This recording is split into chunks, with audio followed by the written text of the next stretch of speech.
All right. Good evening, everybody. Thanks for being here today and welcome. This is our first supply chain management executive speaker series for 2021, and it's the first one sponsored by the new Supply Chain Management Center. So thank you so much for being here. We're very fortunate to have Scott Cubbler with us tonight, and he's going to be introduced by Caitlin. And Caitlin has, gosh, I think I've known Caitlin maybe since she was a student here. So Caitlin is a Miami alum. He started with DHL Supply Chain as an operations supervisor in Columbus, Ohio. And after supporting 2 peak seasons and multiple startups, Caitlin joined the college recruiting team as a recruiter in January of 2016. Then in April of 2018, he was promoted to take responsibility for managing 3 recruiters and a recruiting coordinator. So since that time, Caitlin has supported the team in growing their intern program and full-time hires to exceeding over 500 hires.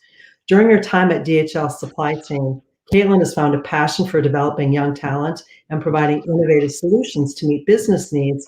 And the good news for us is she really likes Miami students. Fantastic. She We all graduated do. He graduated from Miami University with a Bachelor of Arts and Science focused on organizational communication and supply chain management. So I'm going to turn it over to Caitlin, who's going to introduce Scott for us. And thank you both so much for being here today. Well, thank you so much for having us. Good evening, everyone. We are thrilled to be part of the session this evening, where tonight you'll get to hear more about DHL supply chain and the never normal supply chain management in a pandemic. Tonight, I have the privilege in introducing our speaker for the evening, Scott Cubbler. Scott has responsibility for leading the Life Sciences and Healthcare Business Unit in strategy, their growth agenda throughout the Americas region, and direct operating responsibility in the US and Canada. Scott joined DHL, at the time Exel, in 2001 as a director of operations and has held a number of positions in operations since. With over 30 years in the industry and supply chain, Scott is a member of the Consumer Healthcare Products Association, the Healthcare Distribution Management Association, as well as on the advisory board for Rutgers Supply Chain Management MBA program. So please help me in virtually welcoming Scott to the stage. Hi, Caitlin and Lisa. Thank you very much for inviting me. I always love doing these types of things and getting a chance to talk to college kids, the future, I like to say. And so I appreciate you extending the invitation. Maybe before we get started, Lisa, you could help me kind of understand who our audience is today. I mean, is it all supply chain people? Is it undergrads, grad students? Maybe help me understand a little bit. Oh, I think you're on mute. Thank you. Always have to remind myself that on these meetings. It's a hazard of the job these days. It really is. So we've got a good mix of students and other participants with us today. We mainly have undergraduate students, and the biggest group are the students who are taking the Introduction to Supply Chain Management class. So there's about close to 300 people. The Intro to Supply Chain Management class is required for all students, so they're really getting an overview. Some of those, of course, you can help us enlighten them so that they'll become supply chain majors, but experts. Some of them will not be. And then all of the other major classes, they're all invited. So we have a really good group of supply chain majors. Probably most of the supply chain majors are in attendance today. We've got some professors. We've got some people from other classes, some accounting classes. So a mix of people, a few entrepreneurship people. So excellent. Well, again, thank you for having me. And why don't we just jump right in? You want to hit the first slide, Caitlin?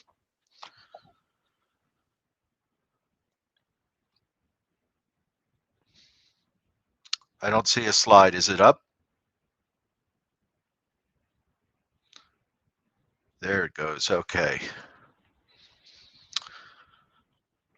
Go ahead and hit the next slide.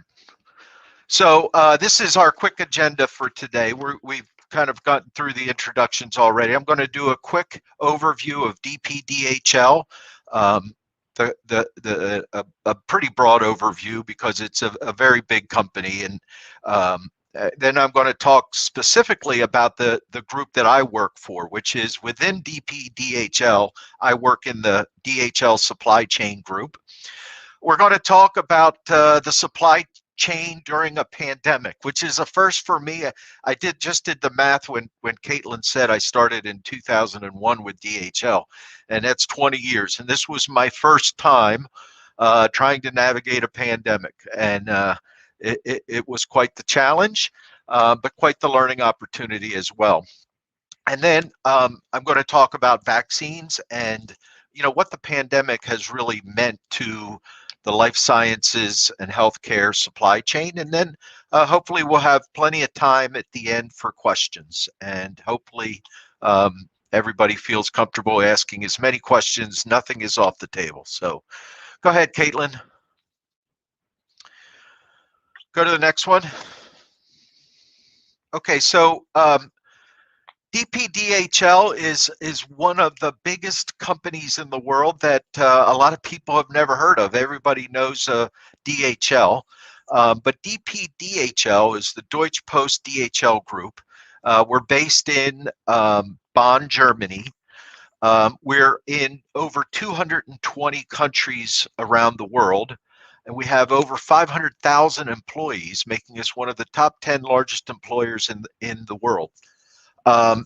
There are a couple of big business units within DPDHL. First of all, we are Europe's largest postal service. So much like we have the U.S. Post here in the United States, DPDHL runs Deutsche Post and helps out with a number of post offices where that has been privatized in Europe.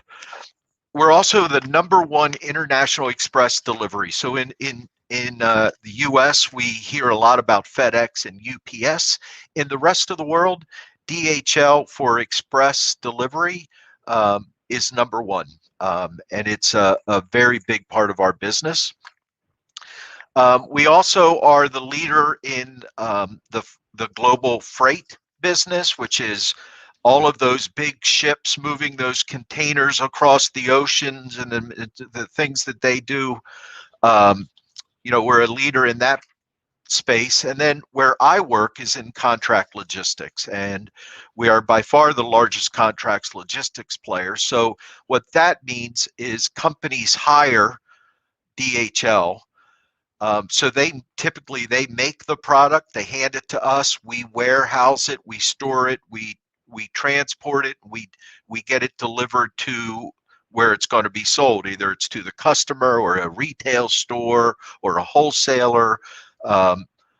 That's our contract logistics business, and that's where I work. And as Caitlin mentioned, I run our life sciences and healthcare business. So we are organized and we go to market by a number of industry verticals, 6 of them. And I run the life sciences and healthcare. So any warehouse in North America with medical devices, pharmaceuticals, anything that you get in the CVS or Walgreens, anything that requires regulations and licenses, things like that, I would be responsible for. So that's a brief overview of DPDHL. Go to the next slide. One of the things I always like to bring up when I'm talking to college kids, because frankly, one of the things that we are learning as old people in this business is that we can learn a lot from the newer generation. And as people have come up into the business, it's become increasingly clear that our responsibility around sustainability has never been more important. And when we talk about sustainability, it's across a number of key metrics for us, right? So we do have the organized under these 3 buckets of Go Green, Go Help, and Go Teach. we do a number of socially responsible things that help our communities. And so with Go Green, for instance, we are committed to being carbon neutral by 2025, or by 2050, I'm sorry. And right now we get about 25% of our business is tied to Go Green or sustainability initiatives. Go Help is a big part of what we do because we have lots of assets all around the world. Our ability to help with disasters, we are typically in a very unique position. So whether it's helping after a tsunami or helping get relief into earthquake areas, really any significant disaster, DHL is typically there with under the Go Help initiative. And then Go Teach is another one where we ask our workforce to be active and go help in the community. This can range from anything in the United States right now. For instance, in this bucket, we have a partnership with the Girl Scouts. And we're always looking for those type of partnerships about how we can help. So very recently, we helped Girl Scouts deliver their cookies, which was a lot of fun. And I think also educational for the girls that were involved as well. So our social programs at DHL are very robust. It's a key part of what we do. It's not just some throwaway type of initiative. So Caitlin, you want to hit the next slide? Now, within the supply chain group, which is again where I sit and I run the life sciences sector, and within that group, we have a number of different solutions that we offer to our customers, and it can be the entire gamut.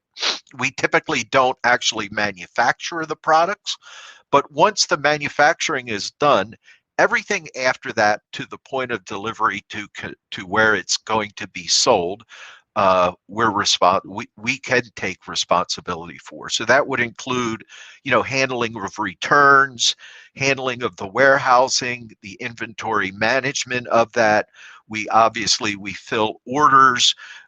We also have what's called value-added services. So we do packaging. So, for life sciences, when you walk into a CVS, you could see these big, displays where maybe they're doing a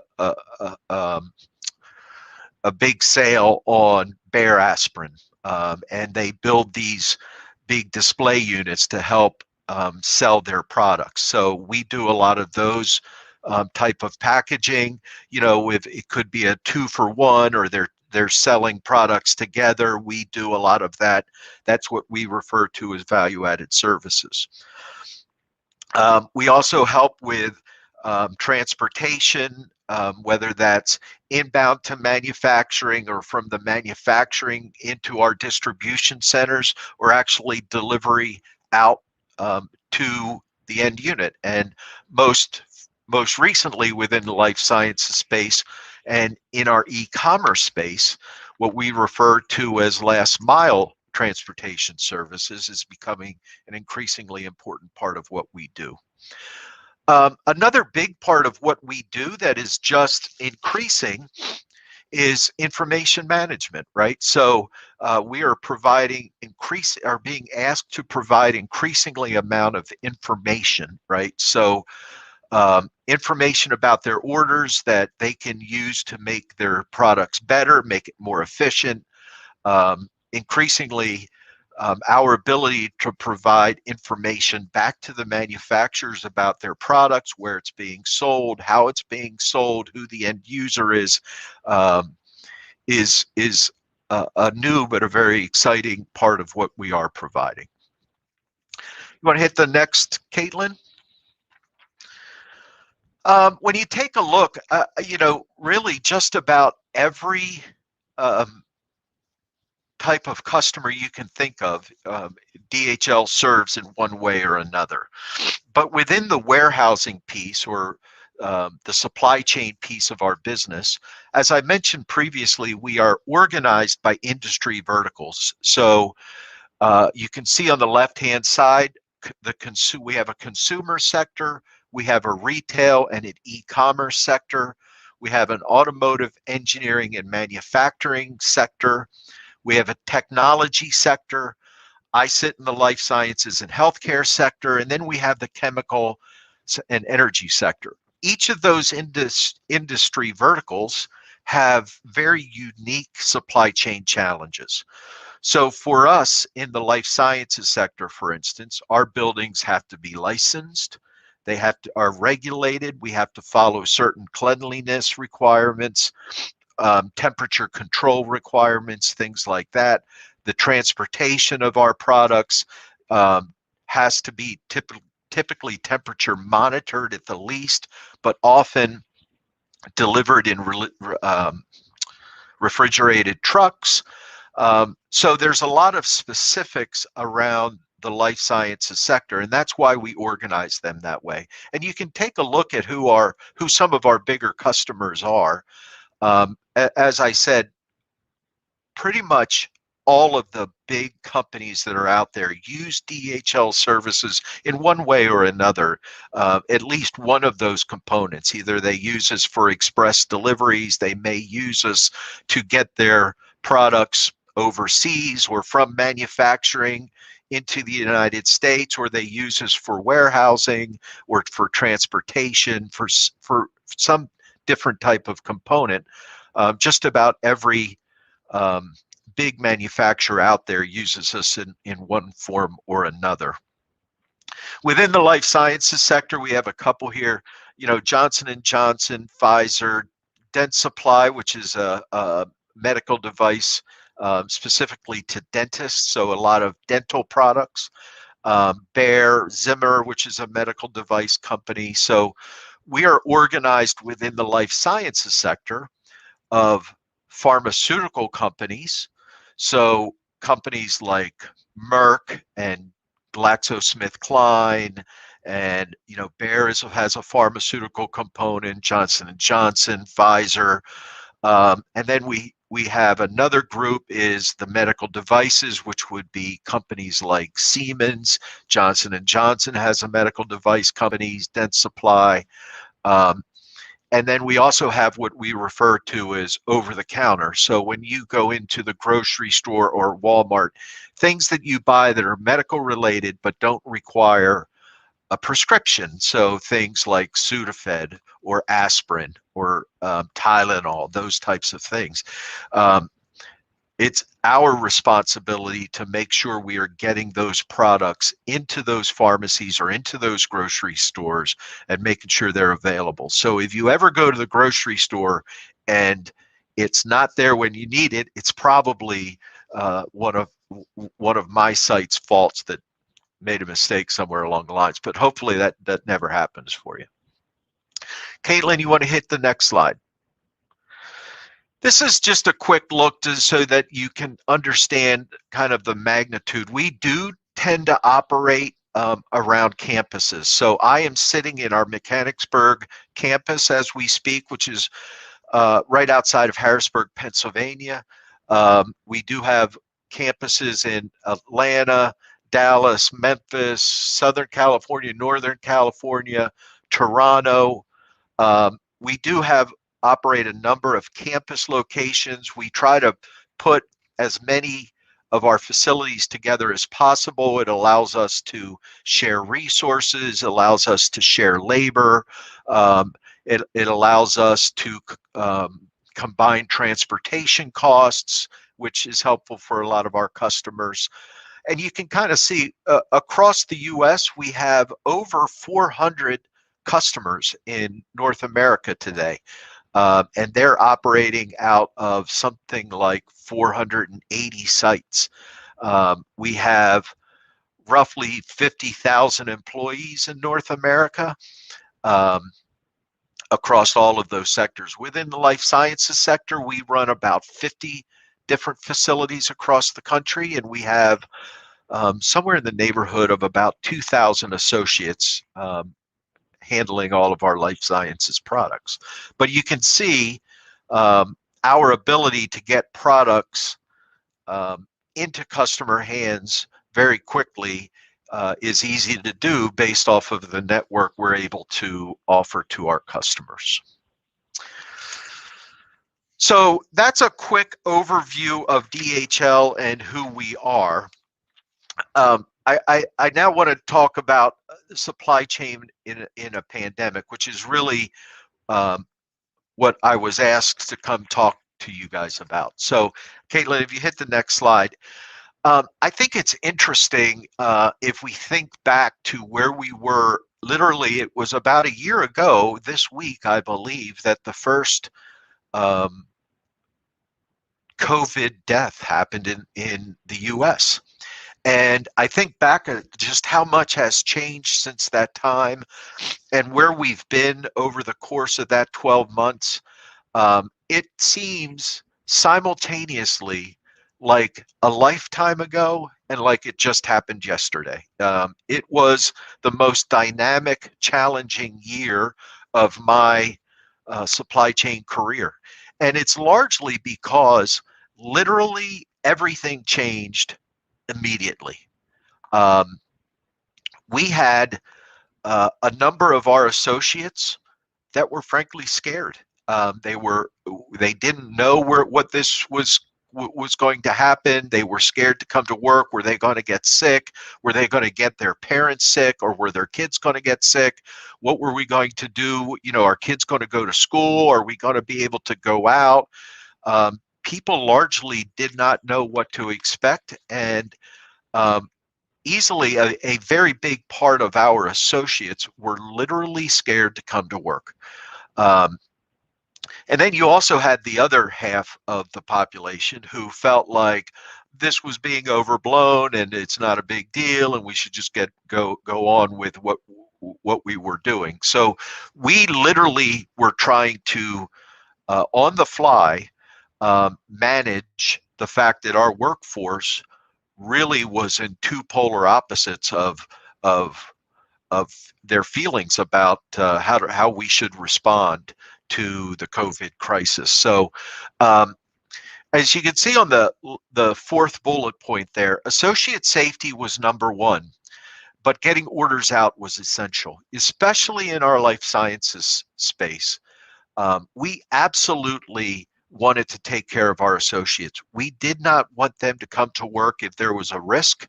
And we also knew we had to get these, we have life-saving drugs in our facilities. They have to go out. There are surgeries scheduled that we have to get medical devices to.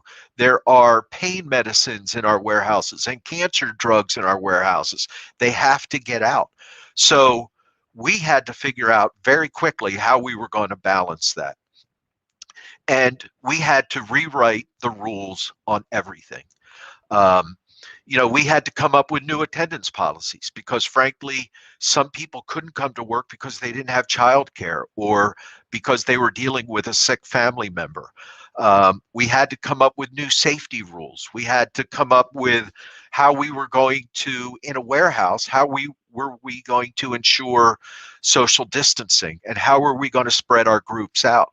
Were we going to require masks or were we not going to require masks? We had to set up temperature taking in our facilities to make sure that we weren't bringing sick or infected people into our workforce where they could potentially expose more associates to the virus.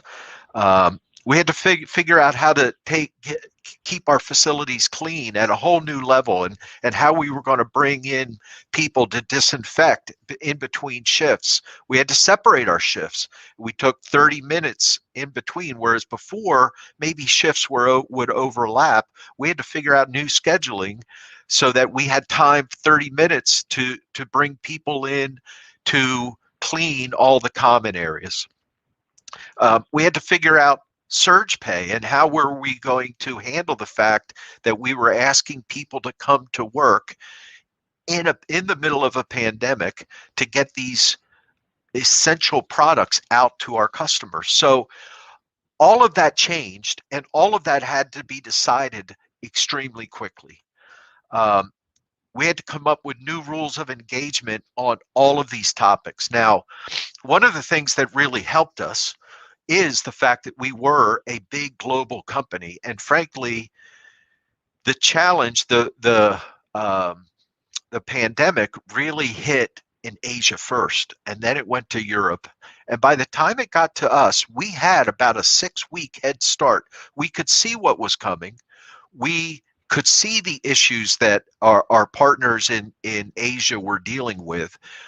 We learned from them quite a bit, and that really helped us to respond much more quickly, which it turned out to be a tremendous benefit. So all of that was being done on the fly. I will tell you, I have never been more proud of working for DHL, though, during this time. Every conversation that we had started and ended with a discussion about how can we make it safe for our associates? How can we make them comfortable coming into work?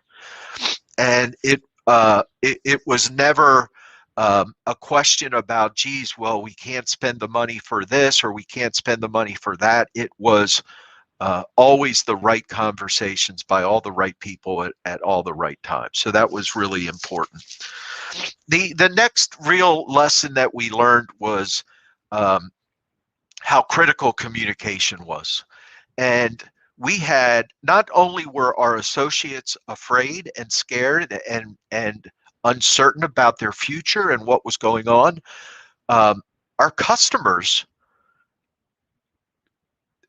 really wanted to be reassured that we had this in hand, that we were going to be able to get their products out into the hands of patients. And again, if you think about, in the life sciences space, companies like Johnson & Johnson and Pfizer and all the companies that we partner with, they know they are dealing with life-saving drugs and very important. It's not like a can of baked beans or something like that. It's medicine, and there are people relying on it to live. So they really wanted to know that they had a partner that was going to help them through this crisis. So our ability to kind of communicate, and so we did set up a lot of communication tools. We literally communicated daily with our associates, daily with our customers. We really bent over backwards to make sure they understood things that we were struggling with, that we didn't have answers for.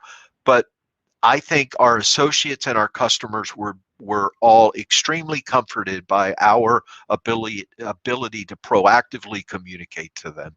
That was probably the most important thing.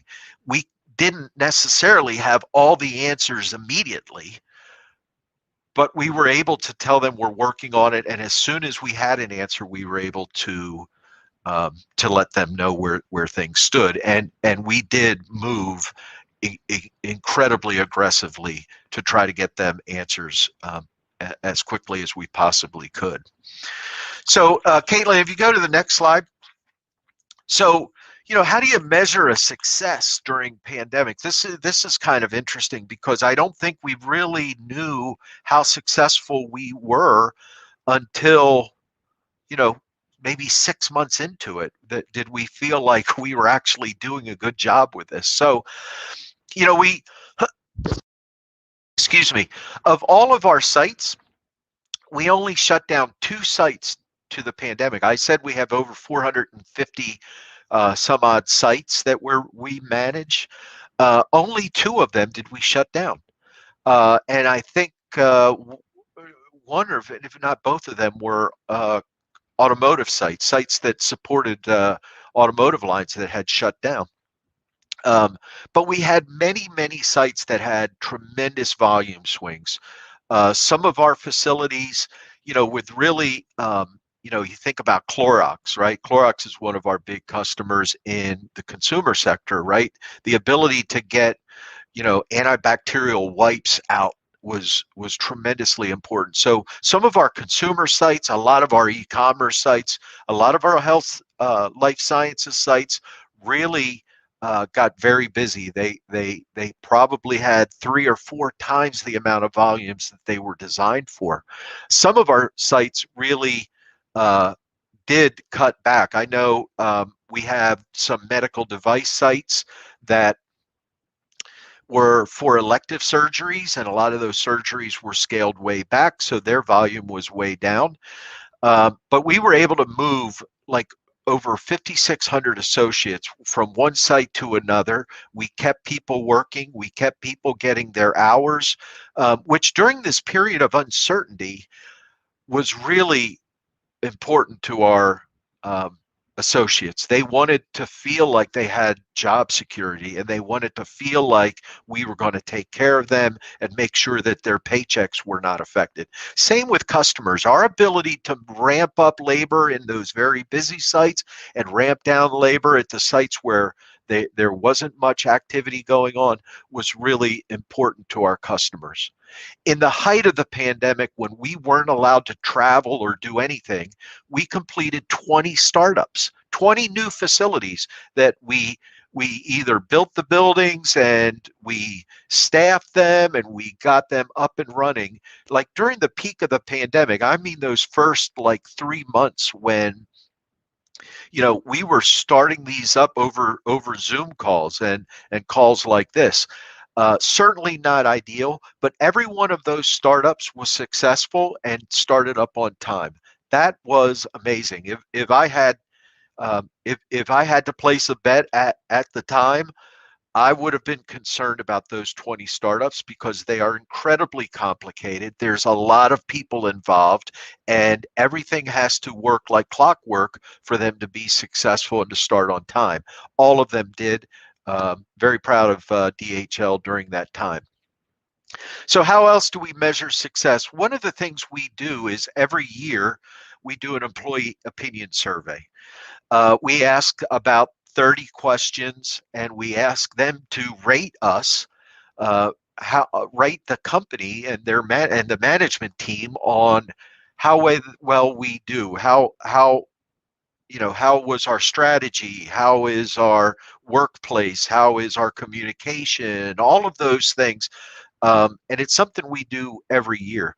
We did it in September this year, and we received the highest EOS scores from our associates than ever before. And that really says a lot. At that time of uncertainty, with so much going on, our associates responded that they very much appreciated the work that DHL did to try to make the facility as safe as possible.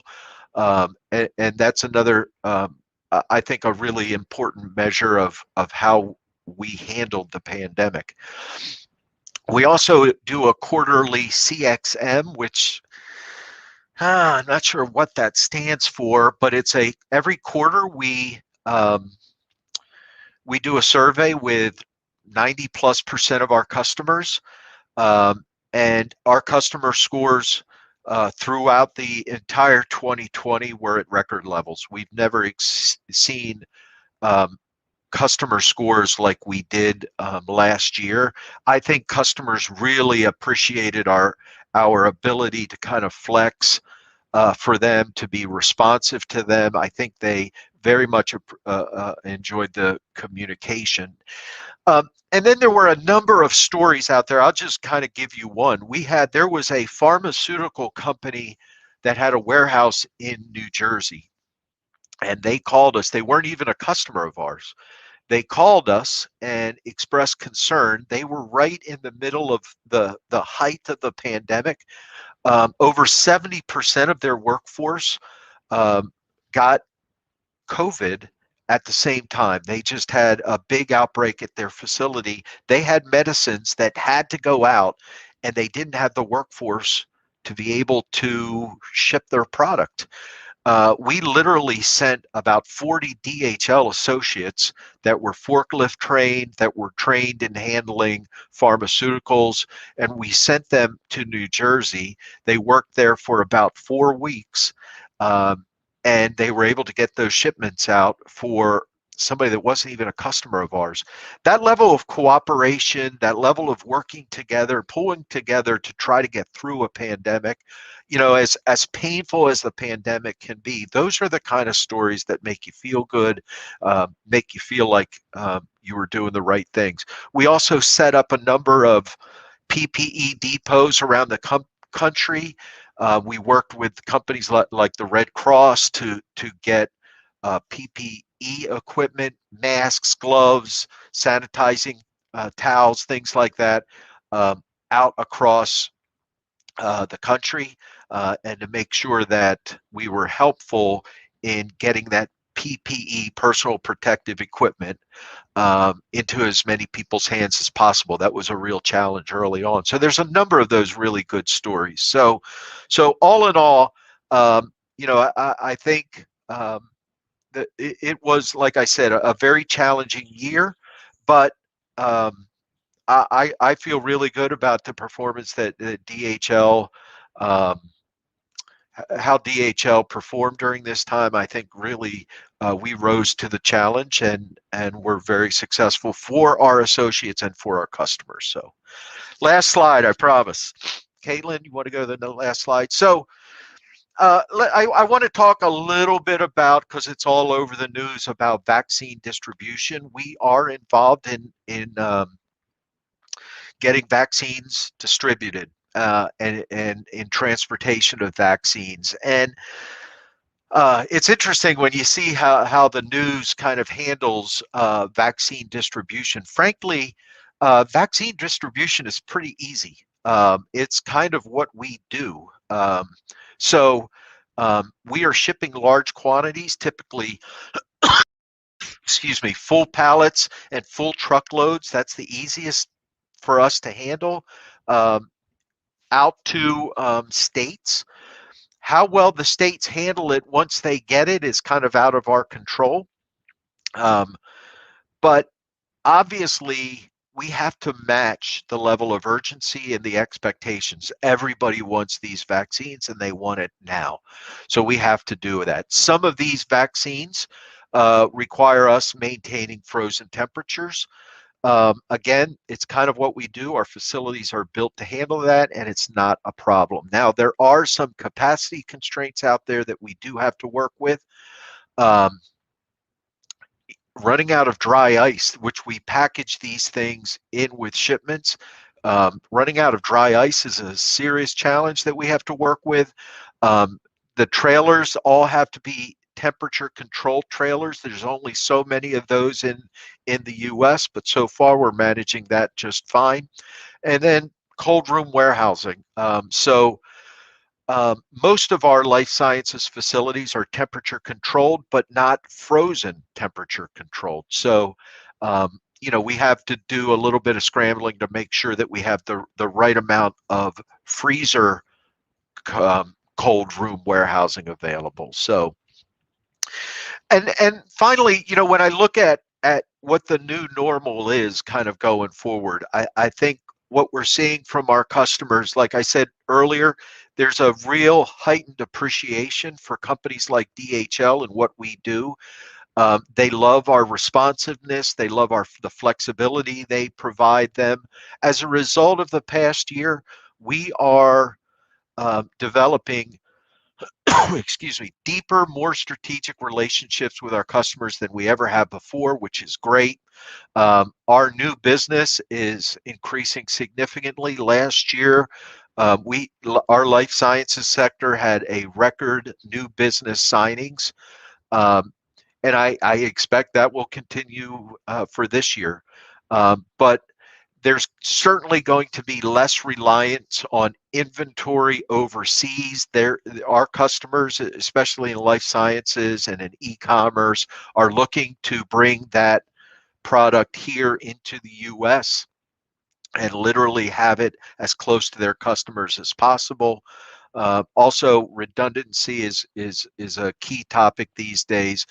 Making sure that if you have one warehouse for all of North America, and that warehouse is in New Jersey, and there's a pandemic, and or any natural disaster, and that facility is unable to operate, then it's too hard to move products from overseas. You just can't do it fast enough. So increasingly, people are looking to set up 2 or 3 warehouses in North America as opposed to one, to provide them with a little more redundancy of inventory. So that's a really quick kind of what's next kind of lessons learned. I hope you find that a little bit interesting. Caitlin, I think that's all I had. If we want to open it up to questions now, or Lisa? You're on mute, Lisa. You'd think I'd know by now with all the time spent on these. So a couple of things. So we do have some questions that people had submitted earlier. Thank you very much. There still is the opportunity to ask questions. So in the question and comment box that you have, please be sure to type, so that we know you were here. If your professor wanted attendance, type your name.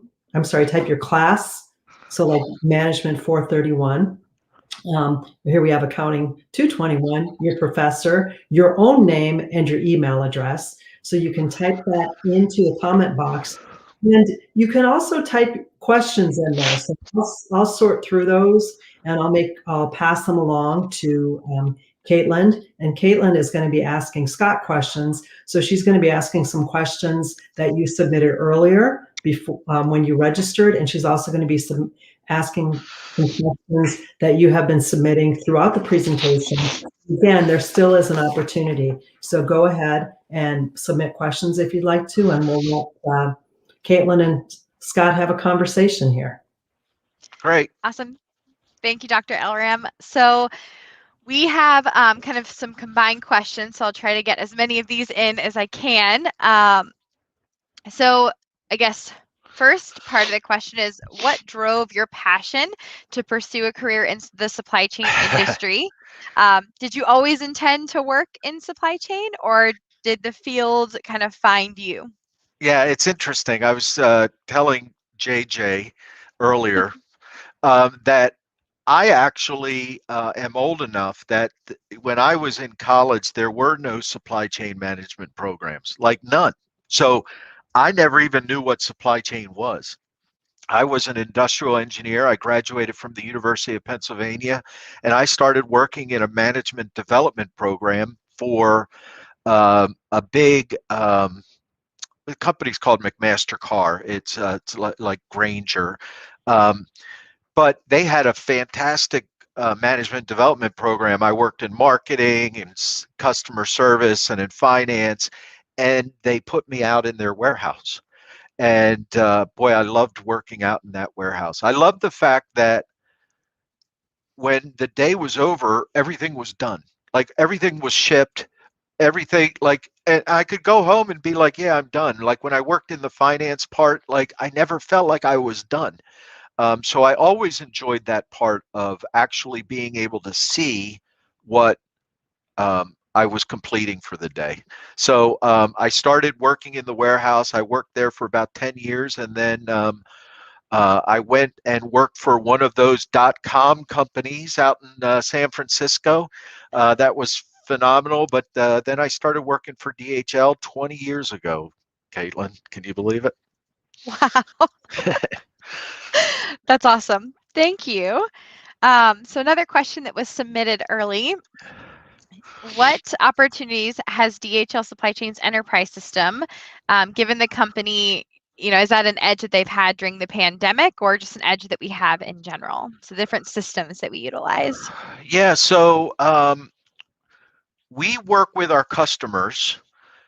A lot of times, the system we use in our warehouse has to match what the customer uses for manufacturing. So we use a number of different systems. So we can, we use SAP's WMS. We use a company, it used to be called JDA or Red Prairie. I'm blanking on the name of it now, Manhattan. So we use a number of different systems. Our ability, though, to get the information out of those systems and to help us with a lot of our robotics initiatives, a lot of our analytics initiatives, things like that, is really where we separate ourselves from our competitors and the people that try to do what we do. So, yeah, I would say the MVPs of the last kind of 12 months has really been our IT people, and the job that they do, figuring out how to take that information and use it to make our facilities run better, to make our associates safer, to introduce new technologies, whether it's robotics or wearables, or to bring smart operations into our facilities. And our ability to kind of use that information is just, we're just scratching the surface of it. It is a growing part of our business that I Yeah, really it really is. enjoy seeing, which is awesome. So another question, and I know you kind of mentioned EOS in the presentation, so that may be part of this, but in recent years, many logistics companies have had lawsuits filed against them regarding the treatment of their employees, and this individual put Amazon is the first that comes to mind, but how did DHL respond to, or how have we responded to ensure we have proper treatment of our associates? And how do these practices carry over during a pandemic? Yeah, I think that's a really good question, right? At the end of the day, we are 100% a people business. And the people that work for DHL Supply Chain are the ones that make it successful for our customers. In life sciences case, for our patients, the people that are receiving the medicines. Nothing gets done without the people. And Caitlin, you work in our recruiting group. You know just how much emphasis we place on recruiting really good people. But I will tell you, I wouldn't be working at DHL if we weren't the type of company that didn't recognize the importance of the associates and treating them well. So I think the EOS, you talked about that. The EOS is a critical piece of our ability to gauge our customer or our associates and what's on their minds. But it's only once a year. It really comes down to our leadership team at every site, making sure that, first of all, that our associates know just how important they are to our business, making sure that they feel safe and they come to work and that we take their safety first, is critical. But also, that our pay and our benefits and everything like that is extremely competitive. Maintaining and keeping the best people is a full-time job for us, right? And we spend a lot of our time trying to figure out what we can do to make sure our associates are completely comfortable, because at the end of the day, they're the ones that are going to make our company successful. And I have to say, you and the entire board, time and time again, really show up for college recruits, for our hourly associates, for our interns, whether it be in making sure that we have an actual intern program, which I know a lot of companies, that was a huge question last summer. And I think there wasn't even a question in the air. It was, yeah, go for it. We're going to maintain all of our interns. And even investing in a resource dedicated to the college recruiting team. So you Right. guys do such a great job. So it truly is, I think, even at the site level as well. Yeah, it's important. Yep. So question about DHL culture. What has been your favorite part about working for DHL? Wow. Okay. I got to say, number one, it's the people I work with, right? I can't imagine working for a company that, I'm in a bad mood heading into work. I mean, I literally look forward to coming in, interacting with my team. It's a dynamic group. Um, we're constantly pushing ourselves to get better. We're constantly challenging ourselves to do more. And I would say that's the number one thing. Aside from that, because that's probably what everybody says, the most important thing to me is just how dynamic of a work environment it is. I do feel like um, uh, the team of people that in our life sciences case, that we're really doing important work. And it's true about all of the sectors, but I work in life sciences and I'm a little bit partial, but I really do feel like we're doing important work. We are getting pain medicine to people that are in pain. We're getting cancer medicines to people that are fighting to survive. We're getting medicines to people that are sick. We're helping mothers give birth to their children and making sure that the maternity wards have all the things they need to take care of those newborn babies.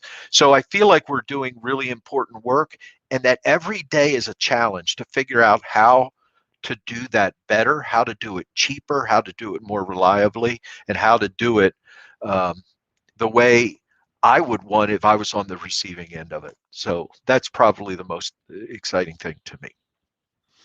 Awesome. Do you think that the supply chain industry will forever be changed by the pandemic? I guess is the first part of that question. And then what goals do you have or does the team have for the life sciences group in the next 12 months?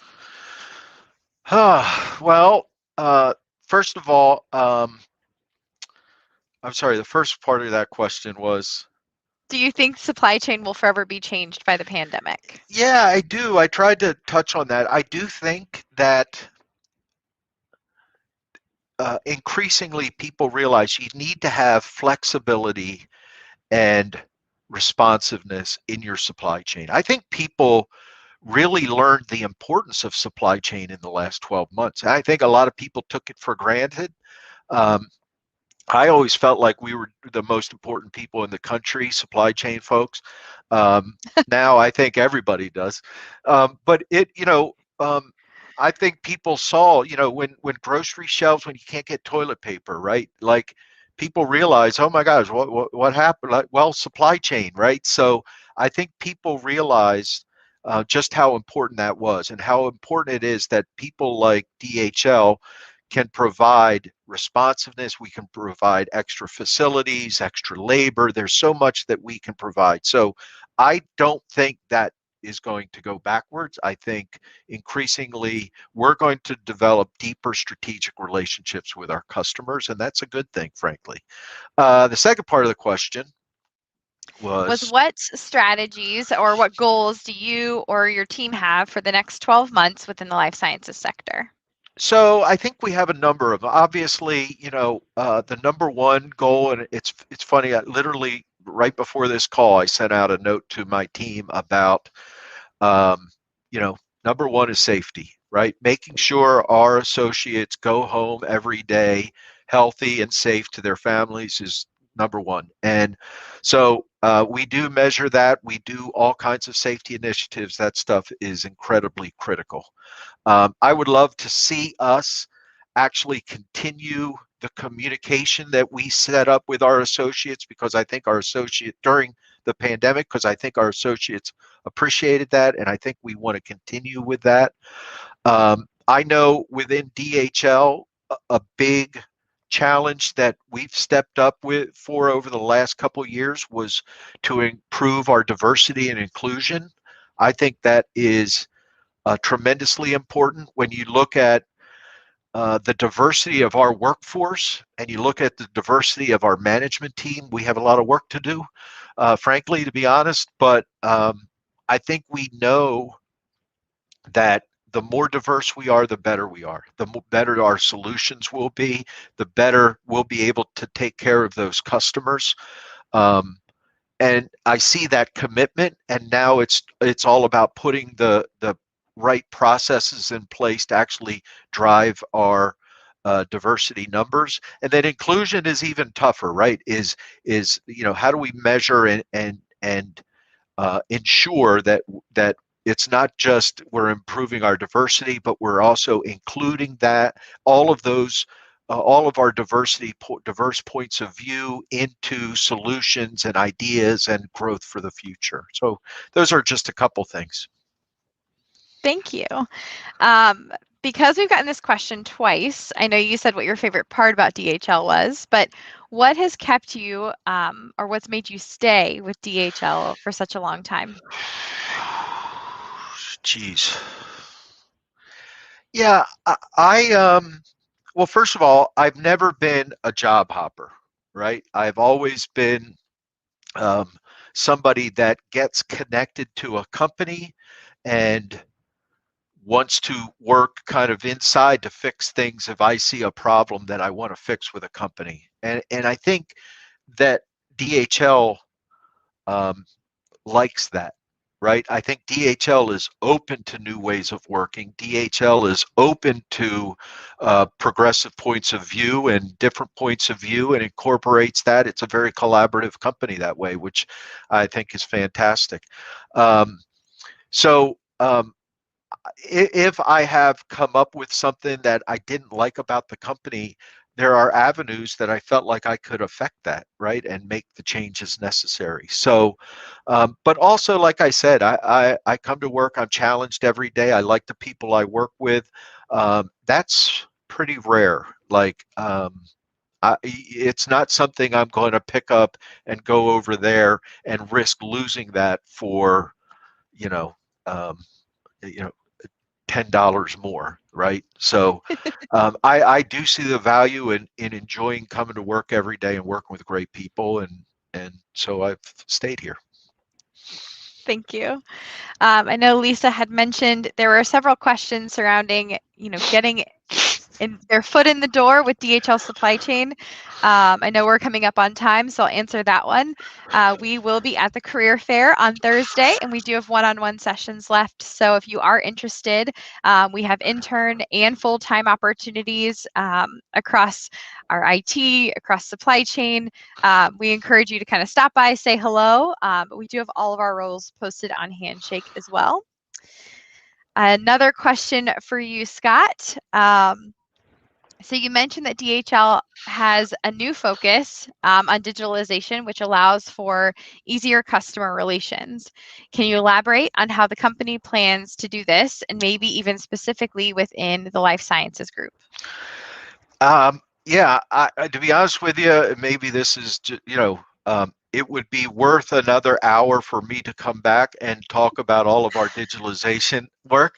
So, because frankly, there's so much going on. It's so fast paced and it's changing so quickly.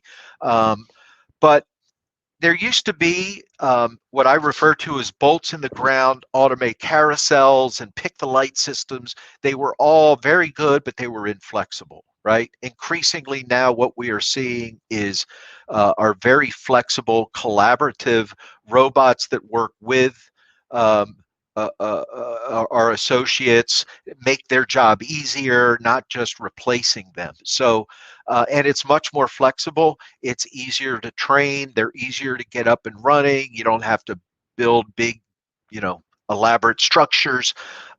So the amount of work we're investing in doing around digitalization is phenomenal. And I probably have 400 robots in the life sciences sector working today.